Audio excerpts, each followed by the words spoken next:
Hello, everyone. My name is Mina Sonbol.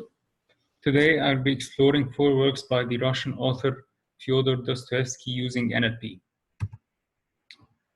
First, I'd like to share with you some of the inspiration I had for this project. Here, we're looking at a plot from a research paper that came out in 2013 called The Expression of Emotions in 20th Century Books. The authors of the paper applied NLP to capture sentiments from English language books, and they produced this joy-sadness plot that mapped the emotions through the years. As you can see here, that the emotions from the books reflect some world events, such as the Great Depression that took place during the 30s, hence the downward trajectory of the plot, and the terrible events that happened during World War II, which correspond to the lowest point of the line. My second inspiration was a video talk by American author Kurt Vonnegut, in which he described the shapes of stories. According to him, stories usually have one of few shapes. One of the most interesting ones is what he called a man in a hole, in which a guy finds himself falling into trouble and claws his way out of it. I'd like to spend a few moments talking about the author we'll be discussing today. So, born Fyodor Mikhailovich Dostoevsky, he was a 19th century Russian novelist considered one of the most influential authors of all time. In his works, Dostoevsky probes the human nature, explores the meaning of sin, suffering, and redemption, and reflects on the faith-doubt dichotomy. His writings foreshadow many of the ailments that afflicted the 20th century, from the overbearing totalitarianism of communism to catastrophic pursuit of the Übermensch ideal, crystallized by the Nazi regime and its obsession with the Aryan race. His ideas remain relevant today as they discuss issues that are important to every human being, things like dignity, freedom, and individualism. This is one of his quotes from a book called The Underground Man, Notes from the Underground, published in 1864. It goes like this, quote, "And then a new political economy will appear on the scene, ready-made and also calculated with mathematical precision, so that in a flash all conceivable questions will vanish, simply because all conceivable replies to them will have been provided." I find this to be particularly relevant to me as a data scientist. So the guy was like an oracle. This is a timeline of the major events that happened through his life. Basically, his life had like 2 phases, one pre-exile and one post-exile. And we will see how these events might have impacted his works and how they have been reflected in them. So the works I'll be discussing and analyzing today are Poor Folk, which was the first published work, published in 1845. And it tells a story of 2 cousins, Makar and Barbara, through letters they write to each other. Then we will look at Notes from the Underground, published in 1864, and Crime and Punishment, published in 1866, and finally The Brothers Karamazov in 1880. So questions I would like to answer from this analysis are, what are some of the topics, themes, and motives that appear in Dostoevsky's work? Are there any recurrent themes? Does the author have a particular style that we can discern from his works? And how did events that took place during his lifetime shape his work? I'll be using things such as TF-IDF, LDA, and sentiment analysis to try and answer these questions. A quick word about the data sources. So there's a website called the Gutenberg Project, It provides access to more than 60,000 books, including many classics. And there's an R package called Gutenberg R, which provides access to these works. It's maintained by the R Open Sci community. I'm not going to talk a lot about data pre-processing, but I just want to touch on two things that I found relevant to my analysis. The first thing has to do with character names. So models like LDA and TF-IDF rely heavily on turn frequencies, which is why I had to delete or remove character names from the text to avoid having them dominate the analysis.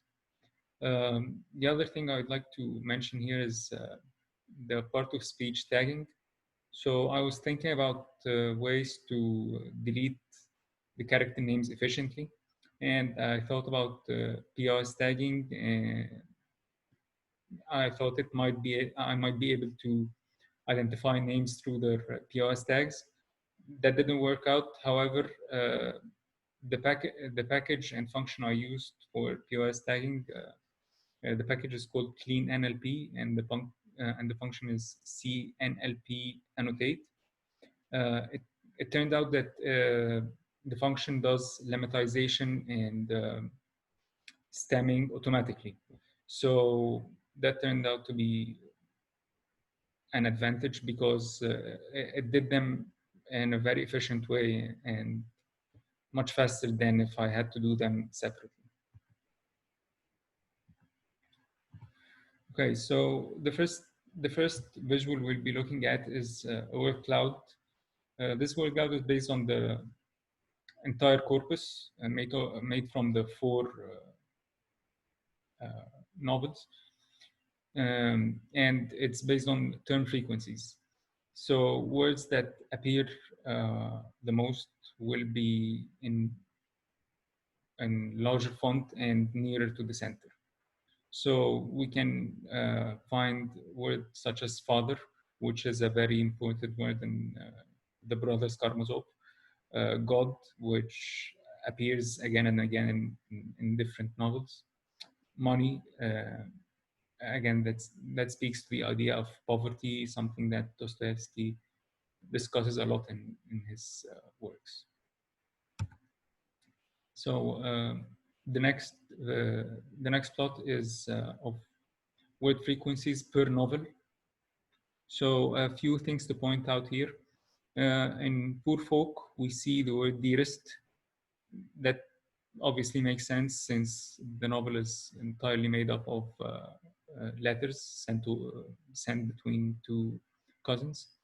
The words heart and God appear in Poor Folk and appear again in the Brothers Karamazov. Also, notes from the underground. The words from the notes from the underground they do not tell much about the story, but then again, this is one of the more weirder stories that he wrote. It's very tough to identify a particular topic, or rather that it's a very philosophical work that it's hard to pinpoint a specific word that might describe it. The word room appears here in Crime and Punishment and in Poor Folk as well, over here. And room is a very important work in Dostoevsky's work because it oftentimes describes a claustrophobic feeling, especially when associated to poverty. And he often starts with a protagonist living in a small room that's more like a coffin, and due to his stay in such conditions, he acts in a specific way. The next plot we will be looking at is of TF-IDF. So let me first explain why we have different structures with different novels. So I calculated the TF-IDF score on a per part basis. So Poor Folk is made up entirely of one part. The Brothers Karamazov is made up of 13 parts, which describes why we have different structures here. An interesting word that appears in notes from the underground is the word inertia. The author often used it to describe his hopelessness, or rather why he's not, or why his protagonist is not taking any actions. So I'll read a quote from a quote from the novel where the word appeared. He says, quote, "You know, the direct, legitimate fruit of consciousness is inertia. That is, conscious sitting with the hands folded. I have referred to this already. I repeat, with emphasis. All direct persons and men of action are active just because they are stupid and limited." So in other words, he's trying to tell us why bother. In Crime and Punishment, we see the words mer and ex in part 1 specifically. These are very important words in terms of what's happening in this part of the novel. I'll describe that later on. In The Brothers Karamazov, we see the word inquisitor appear in part 5. And in this part, one of the brothers tells a poem he wrote that's called the Grand Inquisitor, in which he talks about faith and doubt and free will. It's a pretty neat piece of writing, if you take my opinion for it. And in part 9, we see the word prosecutor. Here, there are ongoing investigations in the murder of the father, and so it's logical that the word might appear in this part. Some words appear to be missing, and that kind of surprised me a little bit. So words like murder and killing do not appear in terms of TF-IDF scores, and they are pretty important for the plots of the Brothers Karamazov and Crime and Punishment. As in the Brothers Karamazov, the father of the brothers is murdered, and the Crime and Punishment, the eponymous crime, is that of a murder. So, next, I used LDA to identify topics per document. So the best way I can describe LDA is it's like a blender that works in reverse. So a normal blender would take in ingredients and it would spit out the milkshake. LDA takes the shake and spits out the ingredients. So the ingredients here are topics, and each topic is made up of several words. And by looking at the words, we can see that some topics are pretty much close to what one novel discusses. So if you look at topic number 3, we can see father, love, brother, God, kill. These are all things that are discussed in the Brothers Karamazov. If we look at topic 2, we can see book, heart, God, feel, love, poor, and friend, which are relevant to the first novel, Poor Folk. Next, we look at chord diagram. So first, let me describe what's the table, what this table is. So as I was telling you, the LDA tells you, or the output of the model is the topics, and we see here a gamma score. So, for example, in topic 1, the highest gamma score goes for Crime and Punishment. This means that Crime and Punishment is the document that is mostly associated with topic number 1.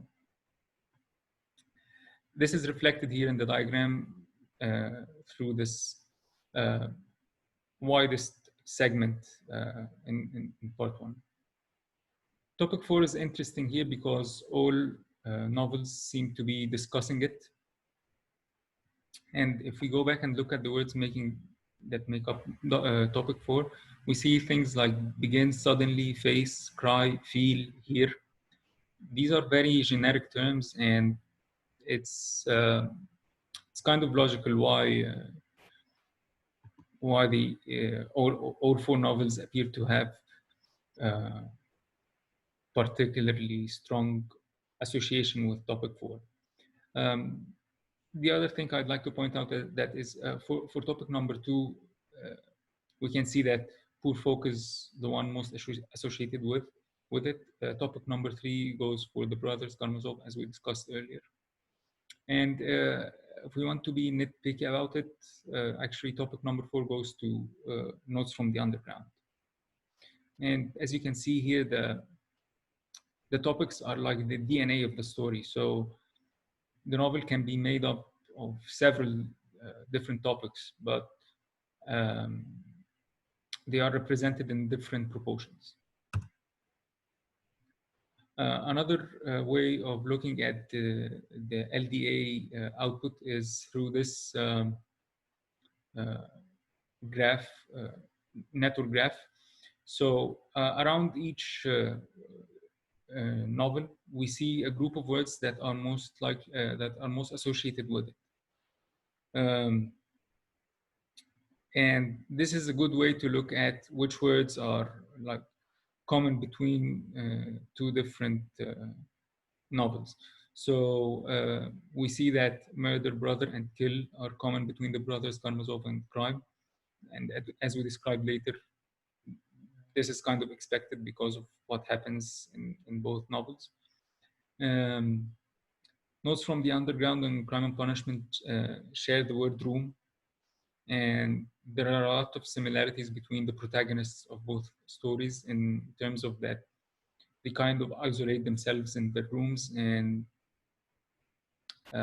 this isolation affects them mentally and how they affects the way that they perceive the world. This is another network graph I did, but this time I used bigrams. So I wanted to see which words occur with each other. Some interesting results are father and murder, father and kill. Obviously, this might have been the result of the high term frequencies that appear in Brothers Karamazov. And the words associated with God are kind of expected, like Lord, immortality, sake, glory, forgive, bless. And then you have the link between God and love, and then between love and woman, between woman and poor, poor and fellow. So it's a nice way to see which words, to visualize the word co-occurrences. Now we move on to the next part of the analysis. Now I'll be looking at plot arcs, the way Kurt Vonnegut described them. So here we see 3 different plots of the first part of Crime and Punishment. So the first plot here is these are the raw sentiment scores per sentence. And the vertical lines here mark the beginning of the 7 chapters that make up this part of the novel. So as you can see here, the sentiment scores kind of cancel each other out. So it's hard to discern any particular flow of the events. So to fix this problem, we need to do some kind of rolling, or something like a rolling mean, for example, which is seen here in the gray line. This is the rolling mean of the sentence, rather, sorry. Now we can see that some kind of flow appears. And another way to do this same kind of smoothing is using the loss regression, the black line over here. And finally, there's an R package that actually produces the kind of plots that Kurt Vonnegut was describing. It's called sujet, and sujet is Russian for overall narrative. And I use this one to plot out the yellow line over here. So you can see that it's the smoothest one of them all. This line over here is also produced using the same package, but there's a parameter called LPS, which kind of you can use it to restrict how the function deals with the input signal. So the lower the value, the more the function will be less, the more it will correspond to the less it will correspond to the fluctuations in the input signal, which is why this line over here is even more smooth than the line over here. I've annotated the line with major events that happen through each of the chapters. So in chapter 1, we're introduced to the protagonist of the story, the young law student Raskolnikov, and we learned that he lives in very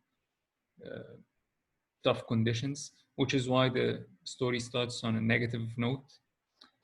In the second chapter, he meets a retired clerk in a bar, and the clerk tells him about his life and his family, and he tells about old glories. This kind of describes why the narrative starts to take a more positive note. In the third chapter, Raskolnikov receives a letter from his mother in which she talks about her life and his sister's life and how things have been going on since the last time he'd seen them. This kind of produces a strong emotion to the protagonist. In chapter 4, the protagonist kind of rescues a little girl who was being harassed by an older guy. So this is the peak in terms of positive feeling. Then in chapter 5, Raskolnikov has a nightmare in which he sees an old horse getting beat up by some peasants. Then in chapter 6, he gets another dream in which he finds himself in an Egyptian oasis drinking the purest water. It's kind of, these two dreams kind of reflect on his state of mind and the things he's been thinking of. So basically, Raskolnikov was thinking about killing an old woman and stealing her money because he was so poor that he felt that this might be a way out for him. And the nightmare he has about the horse kind of reflects on this idea.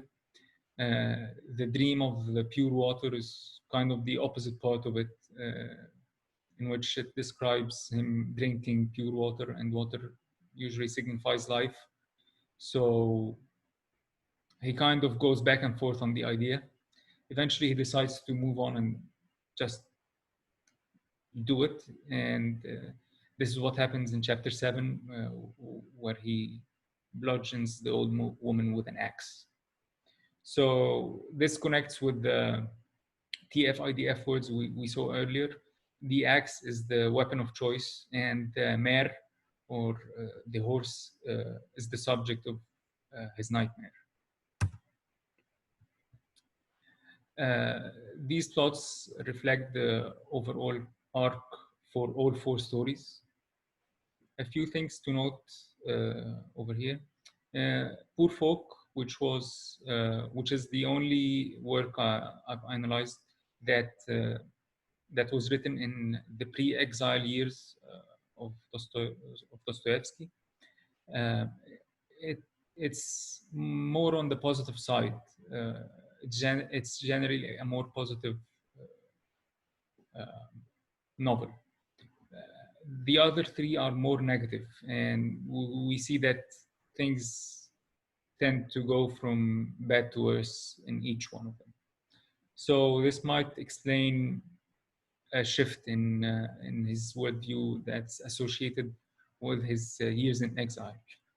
Um, Another thing that I'd like to point out is the sentiment range of the brothers Karamazov, the last uh, novel he ever written, is the widest range among all of his works, and it has been argued that this has been his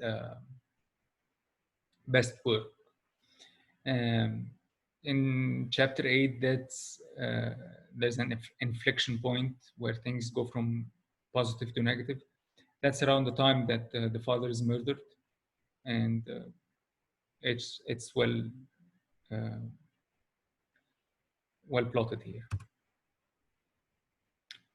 I also try to look at character arcs. So um, these are three character arcs from the novel Crime and Punishment. The red arc is maps the sentiment associated with all the sentences where the main character Raskolnikov appears in. The blue line here are the sentences for another character called Sonia. And finally, the gray line is for a guy called Svidrigailo. So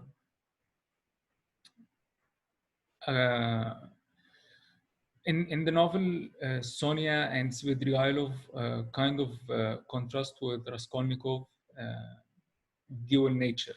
So at times he's seen as someone who's trying to save his family and who has good feelings and is generally a good guy. And this is how he comes closer to Sonia. Svidrigailov is more of like reflects his darker side, and Svidrigailov is an emotionless character that appears throughout the novel and appears to be committing terrible things throughout. Um, Actually, in the original notes for this novel, both Svidrigailov and Raskolnikov ended up killing themselves. That didn't happen that didn't actually happen in the novel, but it's kind of telling to see that both of their lines are kind of taking a similar arc, especially towards the end. Sonia, on the other hand, her line tells us that she's been going through some major trouble throughout her life, and we learn early on that she went into prostitution when she was a little girl, and then her father dies and her mother dies on the very next day. But finally, she finds some solace in taking care of Raskolnikov and showing him the path out of his misery and out of his loneliness, in a way. The last two plots I'll be looking at will be sentiment related, and here I'm talking about other sentiments other than positive and negative, things like anger, fear, disgust. Something that caught my eye early on is that Crime and Punishment seems to be the most emotive of the novels.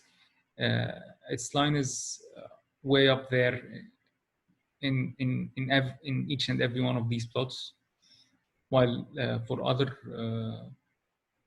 novels the line seemed to be fluctuating, sometimes going up, sometimes going down, and it's telling that that's the case because indeed Crime and Punishment is a very vivid novel when it comes to describing emotions and psychology and what's going on internally in the characters' heads. And finally, this is a word sentiment matrix plot. You can see here words and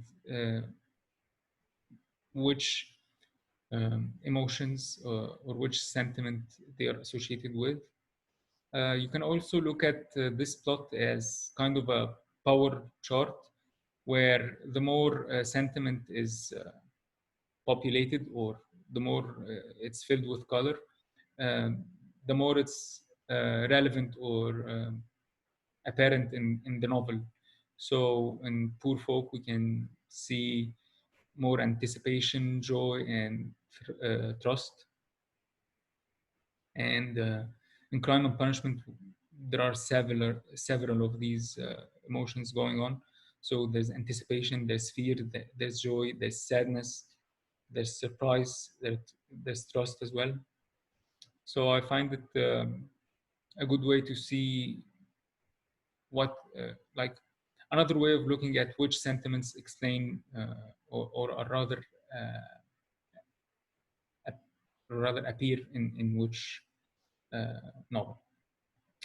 So that's it. I hope you enjoyed the video, and see you later.